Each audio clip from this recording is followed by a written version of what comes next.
Hey folks, SMK Gaming here once again, and it's the video you've all been waiting for. Is aim assist finally working in Battlefield 2042? Has the update in Season 6 Dark Creations fixed it? Will your aim break into the AA bubble and help you track players rather than pushing you off target? I am pleased to tell you, all will be answered in this video.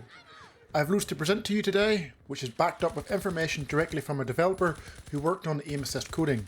Thanks to Julian once again for all the information on the changes. Before we begin, however, I highly encourage you to watch the aim response curve video that I did recently. I will also be discussing the influence these curves have on the feeling of aim assist in the game. Understanding how they work will help with your understanding of what I will discuss here today in the second part of the video. It is now linked in the top right of the screen. So what has now changed? Well, we now have 3 aim assist settings compared to 2 prior to the Season 6 update. I speculated that when these changes were announced, they were likely going to separate the 2 elements that made up the slowdown aim assist and fully make them independent of each other. These 2 elements were the slowdown effect that slowed down your aim near a player to give finer control, and the sticky element that helped with your crosshair stay on a player and track them. That assumption was not correct. Both elements that make up the soldier aim assist, the slowdown and the sticky aim, are still there. However, the slider now titled Aim Assist Slowdown is completely new and functions very differently to what the previous one did. Its purpose is to reduce the slowdown from the slider above it without affecting the sticky effect, so let's use some graphics to explain. Here you have the Aim Assist slider that is comprised of the slowdown and sticky effects. For illustration purposes, I have depicted it here as 2 sliders at 100%. The slowdown slider is set at 100% also. Remember, the slowdown slider is now a dependency of the first slider. It will further reduce slowdown for the current sticky slowdown combo you selected in the aim assist slider. So what do you think will happen when I reduce the slowdown slider to 50%? It reduces the slowdown effect within the aim assist slider by 50% also. It now becomes 50% too. You have reduced it by half without affecting the strength of the sticky effect. I'll throw up another more complex example here. You are finding aim assist as a whole to be too strong. So both the slowdown and sticky effects are too strong.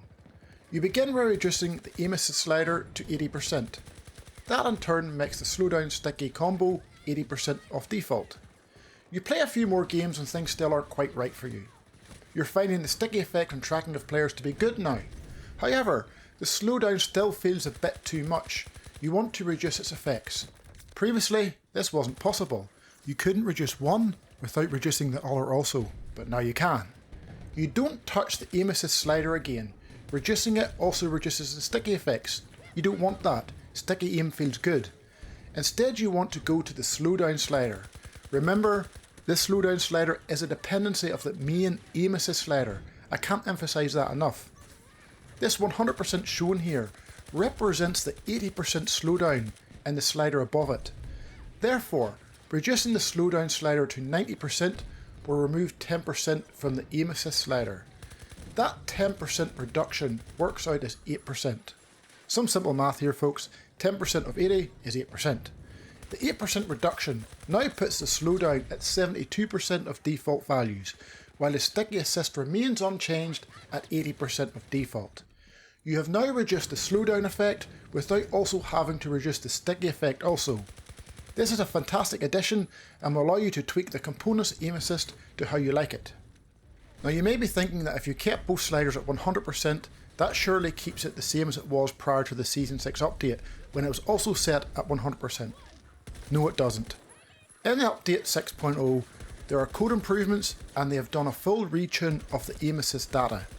Julian told me it is not just the new slider allowing you to fine tweak slowdown, but the entire aim assist tune is new. So even with the sliders at the default values or wherever you personally had them before, the assist will feel slightly different. The one thing I would change is for DICE to better visualize and illustrate how using these sliders change the slowdown sticky effects in the settings. It is not the clearest. Something like what I'm showing here I think would help players understand, so that when you adjust the aim assist slider, both go up and down in tandem. But when adjusting the slowdown slider only, you can see that slowdown slider changing, while the sticky aim stays the same, but it doesn't do that currently. Now that I've went over what the actual AA changes are, let's get on to what effect all these changes have on aim assist and how it feels in game. Do we still get that invisible bubble around a player that repels our aim? At first, I thought so. Here I have both AA settings at 100% and I've chosen the 2042 response curve to properly compare it to the previous updates. It didn't matter whether I was trying to follow the player or trying to catch up and follow them, the same thing each time. My aim just followed them as they ran away. This felt even worse at a lower sensitivity and a lower field of view. It was so hard to break into that AA bubble. It was pretty much exactly the same as it always has been. But let's try out reducing the slowdown slider, the new feature. When I reduced it to around 70%, it made it feel much better and I was starting to feel like I could get my aim on the target without affecting the sticky effect. This is where this new slider has been most welcome. I felt all along that if we were able to reduce slowdown in some way, that was the solution and it appears to have been true. However, something else unexpected started to materialise, and it made perfect sense also once I started to look into it. Slowdown may not have been the sole issue all along. The 2042 response curve implemented in this game may have played a big role in it also. As I continue to test out different aim assist settings, I was looking at my controller and how far I was moving my thumbstick when in and around the AA bubble. It wasn't moving that much at all. I then started to think back to my testing with these response curves a few weeks ago. The 2042 curve took the longest to reach max acceleration. It slowly builds up in increments when the stick fully pushed to either side. The initial movement speed was also the slowest compared to the curves implemented in past titles when aim acceleration was turned off. Does this now explain why we have been struggling to break into the aim assist bubble with this curve? I believe so. When the stick is only being pushed a little, say 25-30% to follow a player, you are stuck in that initial slower acceleration compared to past curves and are unable to catch up to the target since your aim is also being slowed down every time you get closer with the slowdown. The acceleration isn't enough to break into the AA bubble in a typical engagement situation when the aim assist is also at 100%.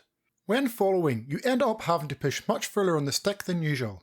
It didn't feel natural as you would expect the sticky effect to kick in and help you track at that point. You may have noticed that in engagements where your opponent was on the edge of your screen, you were able to get your aim on them easier compared to one that was closer. This is because in the instances where you had to move your crosshair more to reach the target, your aim was accelerating and moving faster by the time you hit that AA bubble. It could break into it then. Closer to the target meant less distance to travel, which in turn meant less time to accelerate. The AA bubble then acted like a barrier, you bounced off it. This would have given the impression of inconsistent aiming mechanics in the game, and that aim assist worked some of the time and other times it didn't. So it appears that there's been multiple different reasons for why aim assist hasn't been working properly in the game. It had been known for a while that slowdown had played a big part in this. But it also looks as the aim response curve implemented in 2042 was part of the reason also. The fact that DICE has given us further aim response curve options potentially suggests that they knew this also. It's not simply what we set the aim assist strength to. So now knowing that, let's see if the other response curve options we have in 2042 can cut in and out of that aim assist bubble better than what the 2042 curve could. Now before we get into this, I was made aware after I did my previous video that the curves between the PlayStation 5 and Xbox Series X are slightly different.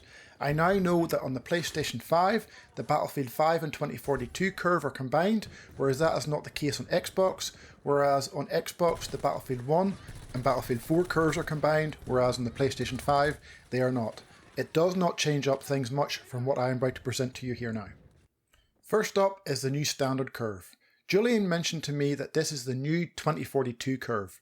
The one titled 2042 is the curve prior to the 6.0 update, the old one. All aim assist options are back to 100% except for snap aim. We aren't talking about that today or testing it, it's at 0%, that'll be done in another video. Even with both aim assist sliders at 100%, I'm feeling I'm able to get on target much easier with this standard curve compared to the old 2042 curve. I still do feel some slight resistance there, but nothing compared to the 2042 curve. Both forms of aim assist, the sticky and the slowdown, do feel reduced when using this curve. That is because the acceleration from this curve helps me cut through that aim assist bubble. If you felt the resistance with this curve was still too much, You could reduce the slowdown slider to 95% and see how that felt for you, and then reduce or increase by 1% increments each time until you find what you like. Alternatively, if the resistance within the standard curve was still too much, you could take a look at the Battlefield 5, Battlefield 4 and Battlefield 1 curves. When I tested these response curves, I felt no aim assist resistance with these older curves at all. None with both aim assist set at 100%. I was able to follow, catch up and track with ease. I was able to push past the player even when they were running, which was very difficult to do with the 2042 curve. This could potentially have a drawback though. Many of you over the past 2 years are so used to the feeling of that aim assist resistance. Many of you might end up over-aiming a lot in the beginning with one of these new curves until you get used to it. Sometimes familiarity, even with something bad or broken, can be a curse because you've adapted to it, and now that it's changed, you have to adapt again, which takes more time. Now, despite some adaptation being required, the truth of the matter is, when using one of these curves from past Battlefield games, aim assist does feel weaker. You may already know that by now, having played the game with one of these curves, but you may not have understood why. Hopefully now, you do, and you can choose which one best fits your playstyle. So, do I think aim assist is fixed? Do I think it works better? I do believe that aim assist works much better now, but does require some tuning on your part. I will finish with a few recommendations here. If you want everything to feel as similar as it was prior to the Season 6 update, use the 2042 curve. Have the slowdown slider set at 100% and the aim assist slider set to whatever you had the previous slowdown slider set in Season 5. Aim assist will feel at its maximum, but you will have to deal with being pushed off target. There are ways to slightly counter that, and I did mention in previous videos, increasing stick sensitivity, increasing field of view and reducing slowdown in the slowdown slider can help combat that. If you want to have some middle ground, then the new standard curve is your go-to. Set both aim assist sliders to 100% and that should feel quite good. You may need to reduce the slowdown slider a few percentage if you feel resistance. How much will vary depending on your in-game stick sensitivity and field of view. Those with a higher sensitivity and field of view, the change will be minimal, if even at all. If you want an experience similar to past Battlefield titles, choose a curve from those games and set AA to 100% in both sliders. You will be able to cut in and out of that AA bubble with ease. If something feels off, it could be that you're having to adapt to the change, but be sure that your field of view, your dead zones, aiming acceleration and uniform soldier aiming settings are all the same to the game you're trying to mimic. Keep in mind that the AA coding and tuning are different, so it will never feel exactly the same, but it should be similar. And that's it folks, I really hope you enjoyed this one. A lot of work, research and talking with developers went into it. Please like up the video, let's get it up to 1000 likes. If you want more in-depth guides and information that no one else will bring you, please hit that subscribe button and turn on all notifications by hitting that bell. Take care all, and I'll see you again in the next one.